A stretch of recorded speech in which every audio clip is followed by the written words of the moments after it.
अफगानिस्तान से पाकिस्तान में मुसलसल दरअंदाजी के मजीद शवाहिद सामने आ गए। बलूचिस्तान में पाक अफगान सरहद के करीबी इलाके टोबा काकड़ी में सिक्योरिटी फोर्सेस ने कामयाब ऑपरेशन करते हुए 4 अहम दहशतगर्दों को गिरफ्तार कर लिया।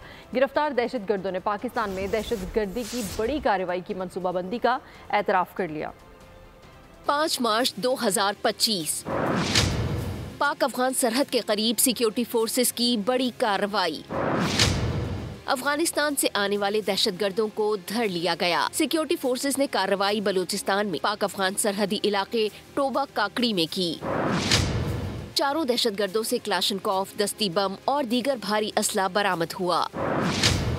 दहशतगर्दों ने पाकिस्तान में बड़ी कार्रवाई की मंसूबाबंदी का एतराफ़ भी कर लिया। सिक्योरिटी जराये के मुताबिक पाकिस्तान में दहशतगर्दी के वाक़यात में अफगान दहशतगर्दों के मुलविस होने में बतदरीज इजाफा हुआ। दहशतगर्द तंजीमों को अफगान तालिबान की मुकम्मल हिमायत, सहूलतकारी और सरपरस्ती हासिल है। गिरफ्तार दहशतगर्दों को मजीद तफ्तीश के लिए नामालूम मकाम पर मुंतकिल कर दिया गया। सब्सक्राइब करें और बेल दबाएं ताकि कोई खबर रह न जाए।